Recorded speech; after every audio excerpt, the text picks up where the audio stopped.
Bonjour, Kwei, ici Christine Chevalier-Caron pour Histoire de source Source Story. Donc, pour ceux et celles qui connaissent peu ou pas notre série, il s'agit de rencontres d'audition avec des personnes qui participent à la production de connaissances historiques et ou à leur diffusion.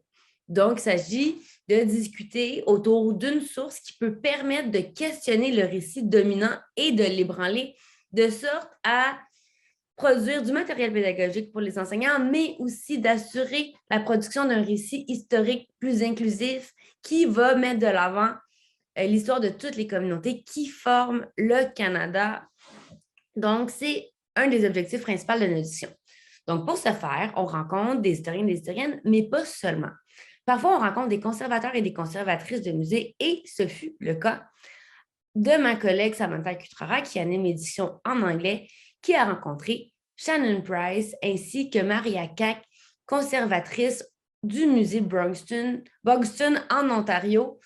Donc, on vous invite à regarder la vidéo et pour ma part, je vais jeter un petit regard sur la discussion qu'elles ont eue ensemble récemment. Donc, qui d'entre vous a déjà entendu parler de la colonie de Bogston ou encore du site historique? Moi, personnellement, je n'en avais pas vraiment entendu parler avant d'écouter cette pertinente et intéressante discussion entre les conservatrices et Samantha. Eh bien, en fait, il s'agit notamment d'un site historique reconnu par le gouvernement du Canada depuis 1999. Mais si c'est un site historique reconnu par le gouvernement du Canada, c'est parce qu'il y a une valeur historique quelconque. Et en fait, il s'agit d'une des premières colonies noires qui a été fondée au Canada et plus précisément dans la province qui est aujourd'hui l'Ontario. Donc, au milieu du 19e siècle, il y a plusieurs colonies qui sont fondées dans cette région-là, dont la colonie d'Elgin, qui est communément appelée Bogston et qui a été fondée par un pasteur d'origine irlandaise, mais pas seulement.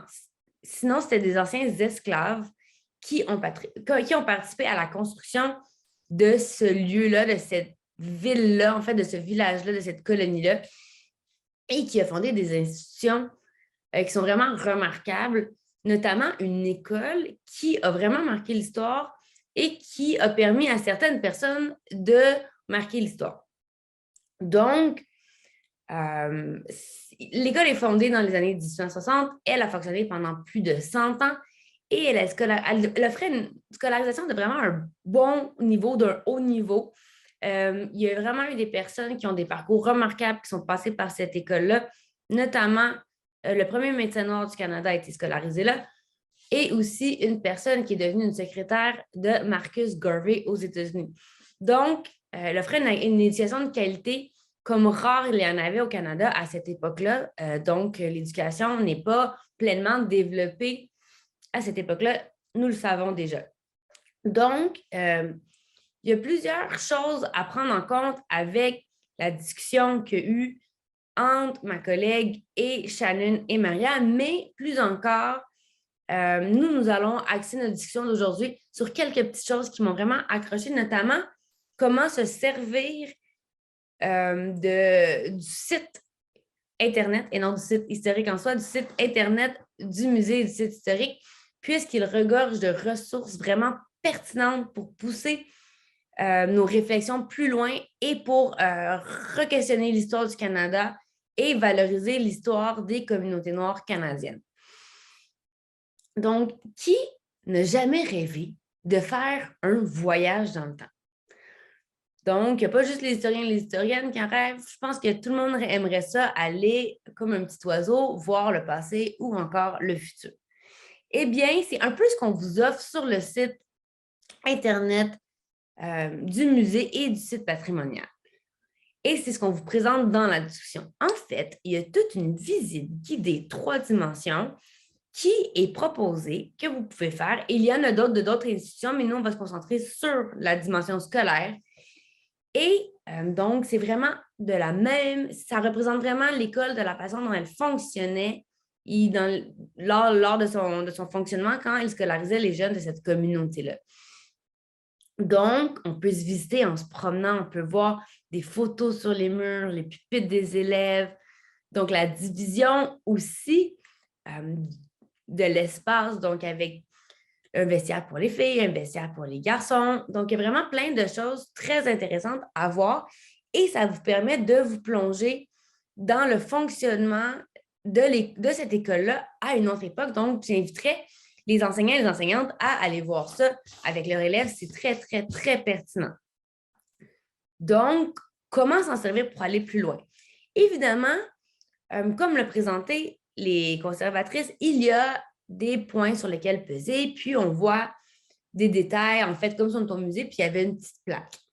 Mais il y a aussi des activités pédagogiques. Mais une chose que vous pouvez faire avec vos élèves qui est très intéressant, et vous pouvez le faire avec différentes visites guidées, que ce soit celle-ci, une autre qui est proposée par le musée, ou encore d'autres que vous pouvez trouver par d'autres institutions muséales qui en proposent sur leur site, même si elle est particulièrement intéressante parce qu'il ne s'agit pas d'une visite guidée d'un musée, mais bien d'un lieu historique, eh bien, c'est d'inviter les élèves, de les mettre en groupe de 2 et 3 ou de 3, de faire la visite et qu'ils notent des choses qui leur accrochent, qui accrochent leur regard, leur idée, et qu'ils, en fait, fassent des hypothèses sur une description plus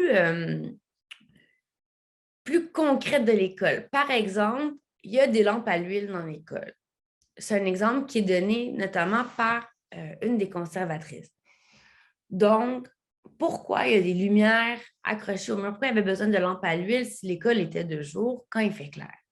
Eh bien, les élèves peuvent accrocher le regard sur cette dimension-là et analyser le tout. Et ensuite, s'intéresser et pourquoi il y avait besoin de lumière. Donc, ils proposent des hypothèses et ensuite, elles vont les vérifier. En fait, s'il y avait des lampes à l'huile qui étaient essentielles dans cette école-là, c'est parce qu'il y avait aussi une éducation qui était offerte aux adultes le soir, donc il y avait besoin de s'éclairer. Donc, ça donne une dimension importante aussi, la question d'éduquer des personnes qui ont pu, par exemple, fuir les États-Unis ou est-ce qu'ils ont été privés d'éducation vu leur statut d'esclave et arriver au Canada, bien, ils peuvent poursuivre des études, apprendre à lire et écrire à l'âge adulte. Donc, ils veulent offrir une éducation aux adultes. Donc, c'est vraiment très intéressant pour ça. Donc, moi, je vous invite à aller voir le site, de faire des visites guidées avec vos élèves et donc de faire des hypothèses sur certaines choses qui se trouvent dans l'école.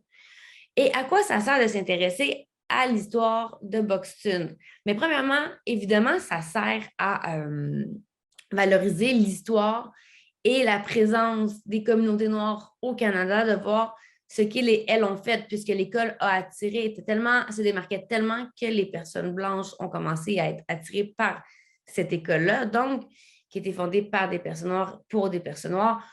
Mais aussi, c'est que ça va nous informer sur la ségrégation, puisqu'il n'y a pas juste aux États-Unis qu'il y a eu de la ségrégation, il y en a eu au Canada. La dernière école ségrégationniste a fermé dans les années 1960 au Canada. Donc, c'est des choses à voir.